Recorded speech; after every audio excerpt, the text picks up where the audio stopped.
Getting your bike out of sight is the best way to keep it secure, but not everybody's lucky enough to have a garage. So in this video, we're going to look at how to make your shed as secure as possible.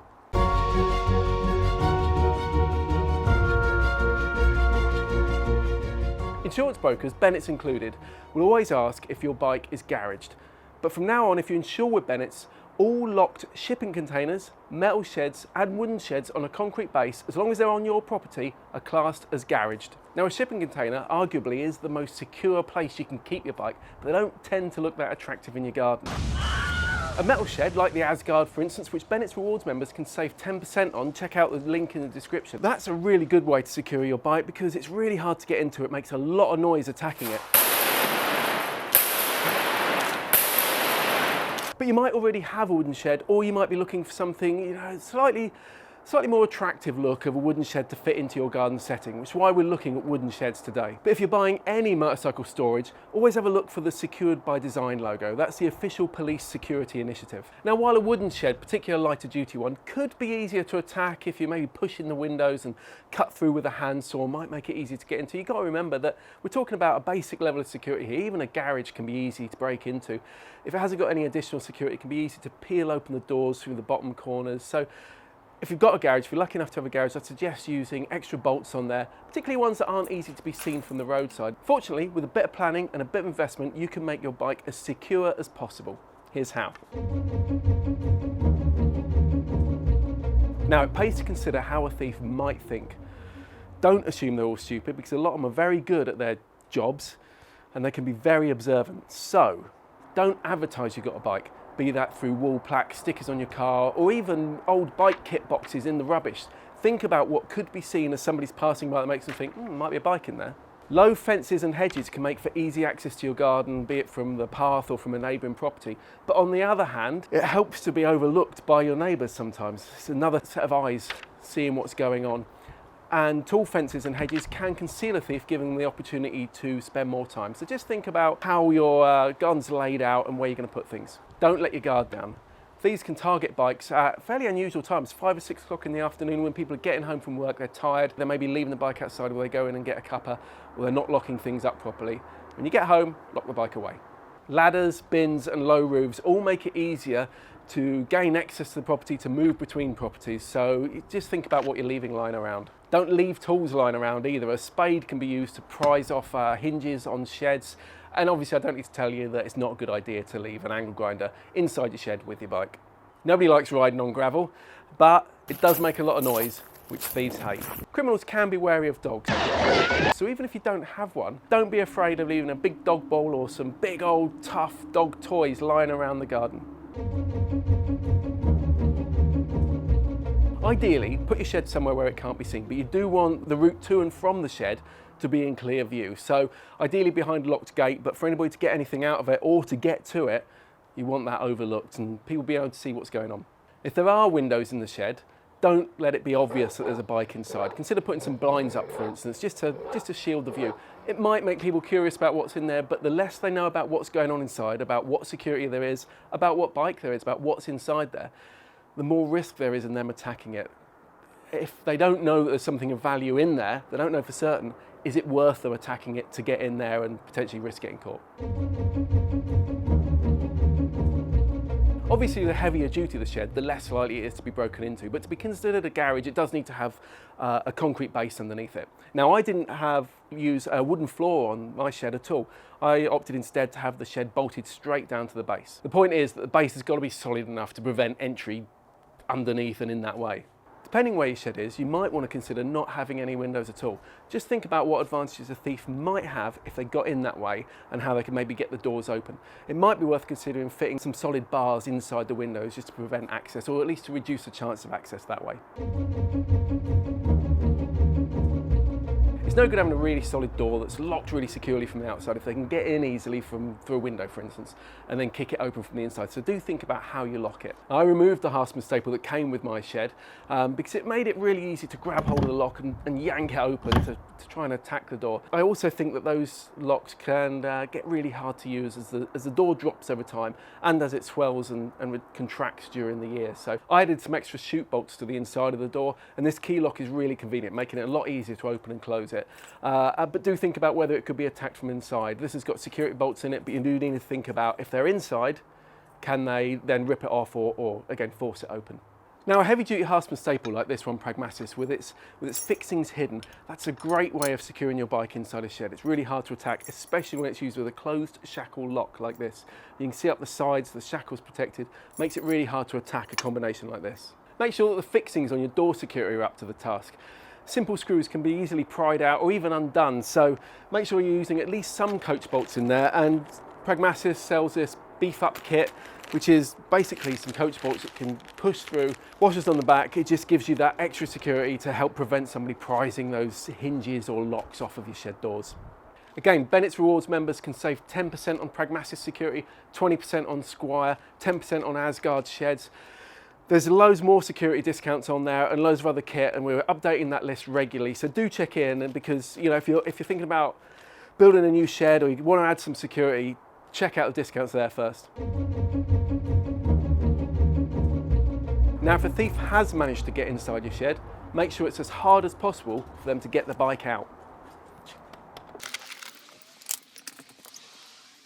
Because I haven't got a wooden floor in this shed, it made it a lot easier to fit the ground anchors. Now, I've fitted a pair of Pragmatis Torque anchors here. They're the new Mega and the new Maxi, but I really want to point out that this is not a sponsored video. I bought both of these using my Bennetts Rewards discount because I'm a Bennetts customer as well. And while I was ordering them, I asked if they'd lend me some kit to use for examples in it. I've tested Pragmatis kit, I've tested loads of other stuff, so do check out the reviews. Pragmatis were kind enough to give me some more tips in this thanks to their involvement with Secured by Design, but again, no sponsorship in this video. Anyway, I could have used concrete in-ground anchors while I was building this base from scratch, which would have made sense, except I didn't really know where the bikes were going to go.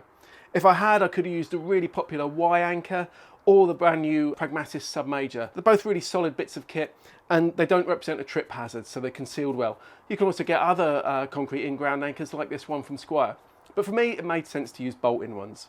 Obviously, there's loads of options for bolt-in ground anchors. There's this Oxford one, for instance. There's this really simple one from Malenko, right up to this big one with a big old loop on it. Loads of choices out there. Whatever security you buy, make sure you look for the Sold Secure rating on it. You can get Motorcycle Gold, Motorcycle Diamond. Diamond is the highest rating. You can also get Motor Scooter and Bicycle. You want to be looking for the motorcycle ratings really, unless you're looking for something really lightweight. Diamond approval includes angle grinder attacks. Now, when you're looking at ground anchors, there's also Ground Anchor Diamond. You'll find ground anchors with Motorcycle Diamond ratings. The Ground Anchor Diamond rating is a slightly higher level with a more intense angle grinder attack to it. Once you've chosen your ground anchor, spend some time working out where you're going to put it. You don't want to screw it in and then find you can't get your bike to it, or your chain's not long enough to reach through it.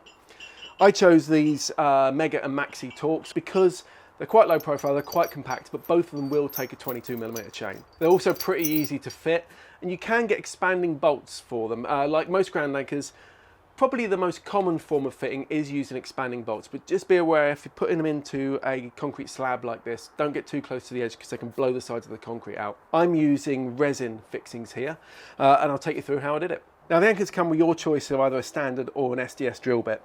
And if you know you can reliably drill a 95mm deep hole, the cartridges are well easy to use. Just drill the holes for the anchor and make sure they're thoroughly clean with the supplied brush and the blower tube, and don't breathe back through the tube when you're blowing. All you then do is place the glass cartridges into the hole and drill the bolts down into them. You use the hammer drill setting on there, a twist and hammer, and it just mixes the resin together. Knock the ball bearings into the bolt heads, then fit the washers and the caps, and that's it. The resin sets in about 10 minutes and the anchor's ready to be used in a couple of hours, though leaving it overnight is your best bet really. That's what I did before I started using them. If you've got any voids in the concrete, or the bottom of the holes drop into sand for instance, the injection cartridge might be better for you. Again, drill the holes out and clean them, but this time inject the resin using the applicator. Either way, the anchors are really solid. Personally, I preferred using the cartridges. I just found that a little bit easier. But in one, I had gone through the base, so it made sense to use the injector on that one. Now, if you rent your property, you might have problems convincing the owner to let you fit a ground anchor, which is where this comes in, the double doofer. It's a removable ground anchor. Now, I know that sounds about as much use as a chocolate teapot, but the way this is designed is very clever. These screws hold these plates down, which you might think, well, just take those off. But they're just spacer plates. Once you've got a chain in there, you cannot get this apart without trying to cut it. And it's never going to be easier to cut this than any chain. You can't get a 22mm through this one, but this thing is rock solid once it's down. And the great thing is, if you do move house or if you do need to move it, You can undo the 4 expanding bolts, take the anchor out, and you're just left with 4 holes, which you can easily fill in. Okay, so what if you can't fit a ground anchor at all to your shed? This is Pragmatis's shed shackle. It's not as secure as a really solid ground anchor. Pragmatis doesn't sell it as a full alternative to a big solid ground anchor. But because it's so long, it stops the thief being able to easily cut through the wood and just take it away. It bolts all the way through the shed. Ideally, place it near a window, between the windows. It'll make more noise when they're trying to get it off then. The best way they're going to attack this, really, even with this lower piece, it stops them being able to twist it off. They're going to have to cut it, and that's going to take time and a lot of noise. So if you've got no other way of fixing a chain into your shed, use something like that, it's great. If you can't even use that, still use a chain, still use a disc lock as well. It's everything to slow them down, getting the bike out. Chain it to something if you can. If you've got more than one bike, chain them together. It just makes it harder for them to get it. As always, the more security you use, the harder it is for them to attack, the more likely they are to give up or just to fail. Use the heaviest chain and lock you can afford, but do make sure it will fit your ground anchor, because not all of them will take 22mm chains. If you are using a heavy duty chain lock at home, you're probably not going to be able to carry that around with you, so you might want to consider one that its lock is a disc lock. There's loads of options available. Again, check out the reviews, destruction test reviews in the link. Obviously, if you can afford it, have some really heavy duty security at home and have something lighter weight to take with you when you're out and about. If you can, connect your shed to your house alarm if you've got one.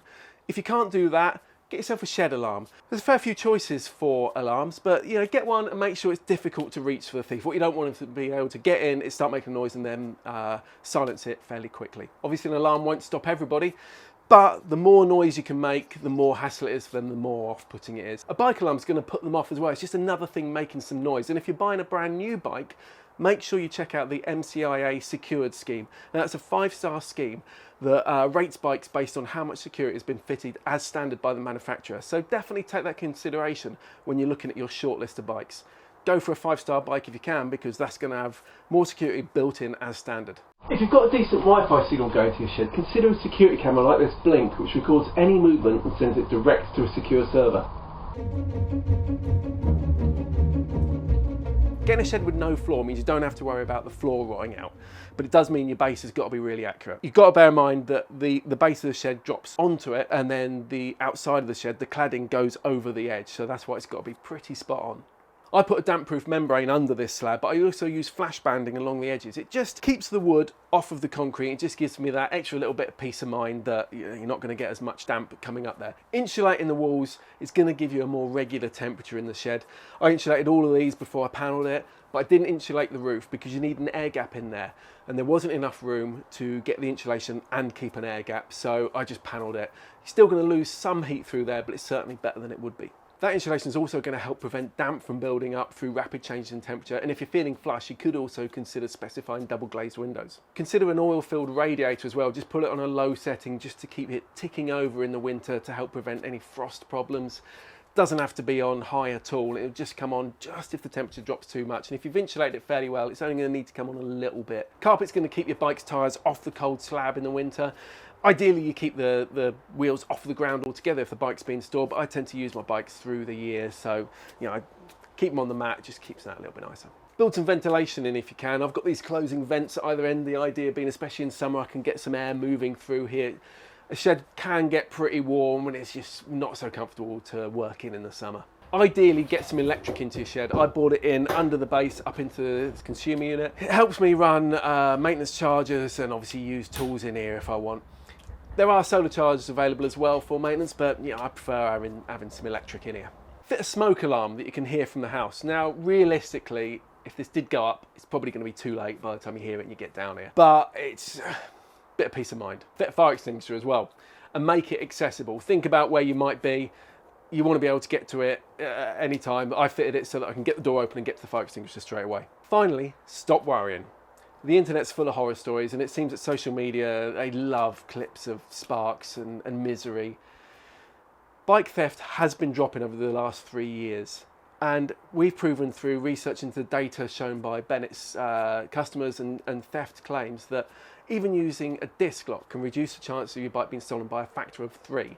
And in fact, using heavy duty security, like some of the stuff we're looking at here, that can make your bike less likely to be stolen than a car. So please do check out the reviews of the security kit I've done in the description, because that'll make your choices that much easier. But then buy the best you can afford, use it, and then just get on with enjoying riding a motorcycle.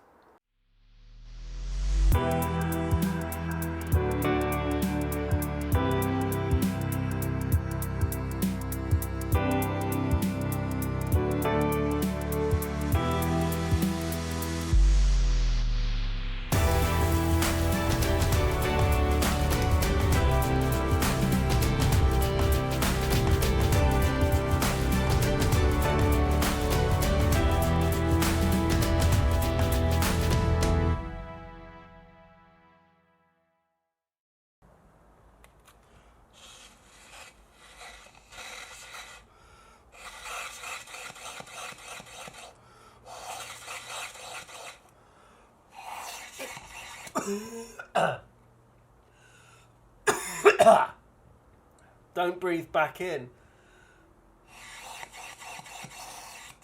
through the tube.